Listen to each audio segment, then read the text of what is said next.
নমস্কাৰ, মই সমুদ্ৰমণি নেওগ। আপোনালোকে চাই আছে নিউজ ৱাই।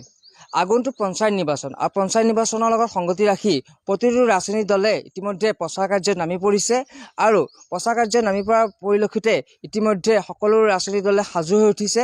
আৰু মই আজি উপস্থিত আছোঁ ধূপগুৰিত, আৰু ধূপগুৰিৰ ৰাইজে এইবাৰ পঞ্চায়ত নিৰ্বাচনত কেনেধৰণৰ প্ৰাৰ্থীক বিচাৰে সেই সন্দৰ্ভত আমি কিছু কথা পাতিবলৈ ৰাইজৰ মাজত উপস্থিত হৈছোঁ। আহকচোন ৰাইজৰ কিছু মতামত ল'বলৈ চেষ্টা কৰোঁ। মোৰ নাম শ্ৰী ধ্ৰুৱজ্যোতি ৰহা। এবাৰ পঞ্চায়ত নিৰ্বাচন আহি আছে, আপোনালোকৰ 7 তাৰিখে নিৰ্বাচন হ'ব। এবাৰ আপোনালোকে এই অঞ্চলটোক লৈ প্ৰাৰ্থীক লৈ কেনেধৰণৰ প্ৰাৰ্থী আপোনালোকে বিচাৰে? যিজনে সমাজৰ হকে কাম কৰিব, গাঁৱৰ হকে আমাৰ উন্নতিৰ কাৰণে কাম কৰিব, তেখেতলোকে আমি ভোট দিম বুলি এবাৰ ভাবিছোঁ। যিজন প্ৰাৰ্থীয়ে ধৰক আমাৰ সমাজৰ হকে উন্নয়নমূলক কাম কৰিব, তেখেতকে আমি যিজন প্ৰাৰ্থীৰ যোগ্য তেখেতকে আমি ভোট দিম বুলি এবাৰ ভাবিছোঁ। আগৰ যিজন প্ৰাৰ্থী আছিলে, আগৰ যিজনে নিৰ্বাচন খেলিছিলে, তেওঁৰ কাম কাৰ্যক লৈ আপোনালোকে সুখী নে বা তেওঁৰ কাম কাৰ্যবিলাক হৈছে নে বুলি ভাবেনে আপোনালোকে? কিছু সংখ্যক হৈছে, কিছু সংখ্যক হোৱা নাই। আৰু আমি ইমান যিজন আগৰ প্ৰাৰ্থী আছিলে তেখেতৰ কামক ইমান আমি তেখেতৰ কামক ইমান আমি ভাল দেখা নাই। কিন্তু আগন্তুক যিজন প্ৰাৰ্থী হ'ব তেখেতক আমি আহ্বান জনাম যে যিজনে আগৰ কামখিনি কৰিব নোৱাৰিলে, পৰৱৰ্তী যিজনে প্ৰাৰ্থী নিৰ্বাচিত হ'ব তেখেতে নিজৰ কামখিনি ভালকৈ কৰিব বুলি আশা কৰিছোঁ আমি। আৰু এবাৰ আপুনি দল চাই ভোট দিব নে প্ৰাৰ্থী চাই ভোট দিব? দল চাই ভোট দিয়াটোতো নিজৰ মূৰ্খামি কাম হয়, কিন্তু প্ৰাৰ্থী চাই ভোট দিব লাগিব সদায়। আৰু যিজন প্ৰাৰ্থী যোগ্য তেখেতকে আমি ভোট দিম। নতুন প্ৰজন্মক কি ক'ব বিচাৰিব এই ইলেকশ্যনৰ সময়ত? নতুন প্ৰজন্মক আমি আহ্বান জনাম যে যিসকল নতুন প্ৰজন্ম তেখেতলোকে পাৰ্টি চাই ভোট নিদিব, দল চাই ভোট নিদিব, পাৰ্টি চাই ভোট দিয়ক তেখেতলোকক, সেইটোৱে আহ্বান জনাম। এটা পঞ্চায়ত নিৰ্বাচন আহি আছে, পঞ্চায়ত নিৰ্বাচনৰ কাৰণে আপোনালোকে সাজু হৈছে ইতিমধ্যে। আপোনালোকে এইবাৰ কেনেধৰণৰ প্ৰাৰ্থী বিচাৰে, কেনেধৰণৰ প্ৰাৰ্থী এইবাৰ এই সমষ্টিৰ পৰা বিচাৰে? আমি বিচাৰোঁ মানে যিজন প্ৰাৰ্থী অলপ কাম কাজ অলপ ভাল হ'ল, আৰু আমি বিচাৰোঁ মানে কি পাৰ্টীতকৈ প্ৰাৰ্থীজনহে চাব লাগে। মোৰ মতে যিজন মানে কাম কৰাৰ মানে যাতে সামৰ্থ্য থাকে, কৰিব যাতে পাৰে, যিকোনো বস্তু যাতে ধৰিব পাৰে, তেনেকুৱা প্ৰাৰ্থীহে লাগে আমাক। আগৰ যিজন প্ৰাৰ্থী আছিলে এই অঞ্চলৰ পৰা, তেওঁৰ কাম কাৰ্যক লৈ আপুনি সন্তুষ্ট নে বা তেওঁৰ কাম কাৰ্যবিলাক সফল হৈছে বুলি ভাবেনে আপুনি? তেনেকুৱা বিশেষকৈ নাভাবোঁ। যিখিনি কৰিছে, যিখিনি হ'ব লাগিছিল সেইখিনি নহ'ল। আৰু আমি ভাবিছিলোঁ মানে বহুতখিনি কাম হ'ব, কিন্তু সেইখিনি নহ'ল, আধৰুৱা হৈ থাকিল। আৰু ক'ত মানে কোনখিনি ক্ষেত্ৰত তেওঁ বিফল হৈছে বুলি ভাবে আপুনি? বিফল হৈছে মানে কিছুমান এই উন্নয়ন কামবিলাকো মানে নাবাঢ়িল, কিছুমান মানে কৰোণীয় কামবিলাক সেই থাকি গ'ল, তেনেকুৱাই। এইবাৰ পঞ্চায়ত নিৰ্বাচনত আপুনি প্ৰাৰ্থীক চাই ভোট দিব নে দল চাই ভোট দিব? এবাৰ ভাবিছোঁ মই এইটো পাৰ্টি নহয়, প্ৰাৰ্থীজনকহে ভোট দিম। যিজন মানে ধৰি লওক আমাৰ মনত যিজনে মানে কাম কৰিব পাৰিব, যিজনৰ মানে কৰা ক্ষমতা আছে, সেইজনকহে আমি ভোট দিম। মোৰ নাম শ্ৰী ঘনশ্যাম প্ৰসিং। আপুনি এই সমষ্টি? হয়, এই সমষ্টিৰ বাসিন্দা হয়। যিহেতু পঞ্চায়ত নিৰ্বাচন আহি আছে, পঞ্চায়ত নিৰ্বাচনৰ কাৰণে আপোনালোকে সাজু হৈছে ইতিমধ্যে।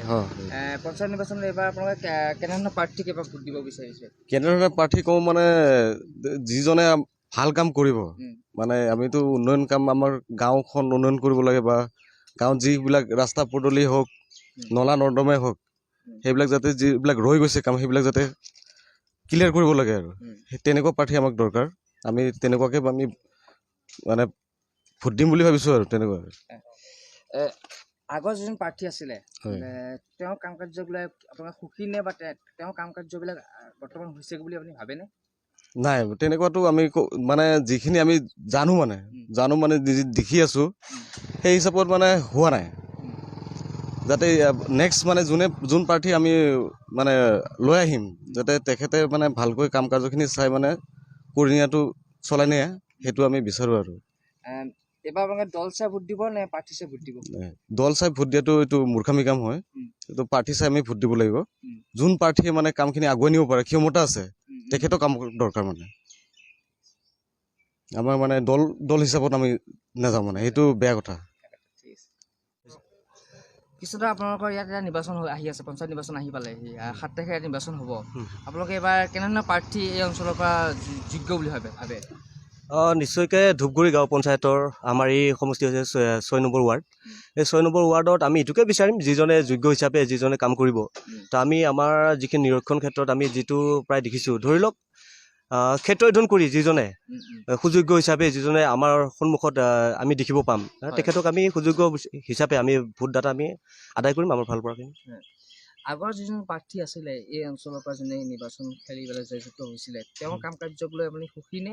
তেওঁৰ কাম কাৰ্যক লৈ তেওঁ সফল হৈছে বুলি ভাবেনে আপুনি? বিশেষ তেনেকুৱা নাই, এতিয়া ক'বলৈ গ'লে দীঘলীয়া হয়, তথাপিও ছুটিকৈ কৈছোঁ, তেনেকুৱা আমি বিশেষ দেখিবলৈ নাপালোঁ। কাৰণ অকল এতিয়া বুলি ক'ব গ'লে যিকেইটা দিন সময় পাৰ কৰিলে অকল আঁচনি আঁচনি আঁচনি আঁচনি সেই বুলি নহয়। গতিকে যিটো এতিয়া বৰ্তমান গুচি গ'ল, আমি তেওঁৰ বিষয়ে বেছি কথা পাতি লাভ নহ'ব। গতিকে আমি যি আগন্তুক যি আমাৰ সমস্যা, সেই সমস্যাক লৈ যিজনে মূৰ দাঙি উঠিব তেজটো আমি বিচাৰিম। আৰু আগৰ যিজন প্ৰাৰ্থী আছিলে এই অঞ্চলৰ পৰা তেওঁ ক'ত বিফল হৈছে বুলি আপুনি ভাবে? যথেষ্টখিনি আপোনাক মানে কি কৰিম, আঙুলি মোৰ মানে গুণ হিচাপ কৰিব নোৱাৰিম, যথেষ্ট। অকণমান আভাস দিয়ক। আমাক ধৰি লওক, আমি কেইটামান দিনৰ আগতে এটা বিশেষকৈ আমাৰ যি ৰাজহুৱা এটা অনুষ্ঠান আছিলে, লেট্ৰিন বাথৰুমৰ পৰা আদি কৰি যি আমাৰ ৰাজহুৱা মঞ্চত পাব লাগে সেইটোকো নিজৰ প্ৰপাৰ্টিত বহাই লৈছে। গতিকে তাক লৈ কি অভিযোগ কৰিম আৰু? গতিকে আৰু সেই আৰম্ভণিহে, আৰু যথেষ্ট আছে। এইবাৰ যিজন প্ৰাৰ্থী খেলিছে তেওঁক যোগ্য বুলি আপুনি ভাবে? এতিয়া ধৰি লওক ব্যক্তি বিশেষকৈ আমি তেনেকুৱাকৈ যোৱা নাই এতিয়ালৈকে, আমি প্ৰায় চাই আছোঁ, এতিয়াও সময় আছে। গতিকে আমি এতিয়া বিচাৰ ব্যৱস্থাখিনি কৰি আছোঁ। কাৰণ আমি বিচাৰ ব্যৱস্থা এইটো কাৰণে কৰিম, এয়া হৈছে আমাৰ প্ৰাথমিক পৰ্যায়। কাৰণ যিদৰে আমাৰ স্কুল এটা মাধ্যম, শিক্ষা অনুষ্ঠান হৈছে অংগনবাড়ী কেন্দ্ৰ, ঠিক তেনেকৈ এই হৈছে আমাৰ ৰাজনৈতিক ক্ষেত্ৰখনক ৰাজনৈতিক ফালৰ পৰা ডেভেলপ উন্নয়ন কৰিবৰ কাৰণে এই হৈছে আমাৰ প্ৰথম পৰ্যায়। গতিকে এই ব্যক্তিজনক আমি সুস্থ সুযোগ্য হিচাপে আমি যেনক চিলেক্ট কৰি নিৰ্বাচন কৰি ওলাব লাগিব। এইবাৰ দল চাই ভোট দিব নে প্ৰাৰ্থী চাই ভোট দিব? মানে এই কথাটোতো ক'ব লাগিব, আমি যিহেতু আমাৰ মাননীয় মুখ্যমন্ত্ৰী ডাঙৰীয়া, মই কোৱা কথা নহয়, তেখেতে কোৱা কথা। তেখেতে কয় কি যে এবাৰ আমি গাঁও ভূঞৰ পৰা বিভিন্ন ধৰণৰ ৰিটায়াৰমেণ্ট মাষ্টৰ আমি ওলাই লৈ আহিম, বিভিন্ন খেতিয়ক আমি ওলাই লৈ আহিম। কিন্তু কথা যিসকলে বিজেপি অফিচত বহি আছে তেখেতসকলে মনোনীত প্ৰাৰ্থী। আৰু তাক লৈ আপুনি কি এতিয়া ধৰি লওক প্ৰশ্নটো, দলক চাই ভোট দিব নে প্ৰাৰ্থী চাই ভোট দিব? অভিয়াছলি তেখেতৰ কথাটো কি বুজাই আছে, খালি কথাটো হ'ল আমাৰ এইটোৱে কথা, আমি প্ৰাৰ্থীক চাম। যিজন প্ৰাৰ্থীয়ে আমাৰ লগত সমানে সমানে খোজ লগাই কাম কৰিব, সমানভাৱে ৰাইজৰ লগত কাম কাজখিনি আগবঢ়াব, আমি তেখেতকে বিচাৰিম। কাৰণ মুখ্যমন্ত্ৰীৰ কথাটো সম্পূৰ্ণ বেলেগ। গতিকে তেখেতে যিটো বিচাৰিছিলে সম্পূৰ্ণ উল্টা পৃথিৱী এইখন। গতিকে আমি ইমানখিনি ব্যৱস্থা কৰিম। নতুন প্ৰজন্মক এই নিৰ্বাচনৰ সময়ত কি মানে পৰামৰ্শ দিব বিচাৰিব যিসকলে নতুন প্ৰজন্ম? নিশ্চয়কৈ এইটো কথাটো সকলোৱে জানিব লাগে যে আমাৰ আজি কথাটো হৈছে আঁচনিক লৈ আমি কথাটো সামৰিছোঁ। এতিয়া ধৰি লওক আঁচনিবিলাক ৰূপায়ণ কৰে কেনেকুৱা, সেই কথাটো আমাৰ নৱপ্ৰজন্মই জানিব লাগিব। আমি আঁচনিবিলাক ধৰি লওক আমাৰ অসমখনত যিবিলাক আঁচনি কৰে, যুগুত কৰে, সেইটোতো টকাৰ দ্বাৰাহে যুগুত কৰা হয়। এটা অৰ্থ লাগে, সেই অৰ্থটো আমি GDP লৈ যাব লাগিব। সেই GDPৰ কথাটো কিমান সংখ্যক লোকে জানে? GDP য'ত আমাৰ নিজৰ খেতি, নিজৰ মাটি, য'ত যিটো ইনকাম, সেই কথাটোকে ইনকাম কৰি ৰাইজক কি বিতৰণ কৰিছে আমি সেই কথাটো জানিব লাগিব। নতুন প্ৰজন্মই আমি তাতে ভুল কৰি আছোঁ। আমাক কি লাগিছে, যোৱাকালি পৰহি এতিয়া ইলেকশ্যন মিটিং আহিব, 500 সকলোকে ভগাব, আজি খাই দিলে 500টো কালি ওলাই গ'লে। আমাক এইটো বস্তু লাগে, আপুনি দিয়ক, আমাকতো দিবৰ কাৰণে আপুনি ওলাইছে, কিন্তু যাতে আমি কালি পৰহি হাগি দিলে ওলাই নাযায়, আমাক সেনেকুৱা বস্তু লাগিব। আৰু কথাটো হৈছে আমাৰ GDP কথা আহিছিলোঁ। তো আজি প্ৰায় আঁচনিক লৈ পেলাই মানুহে দৌৰা ধপাৰা যে লাগি আছে। তো আঁচনিটো আৰম্ভ ক'ৰ পৰা হয়, অৰ্থ ক'ৰ পৰা আহে, সেই কথাটো যদি নতুন প্ৰজন্মই বুজি পায় তেনেহ'লে আপুনি নিশ্চয় বুজি পাব প্ৰাৰ্থীক চাব নে দলক চাব।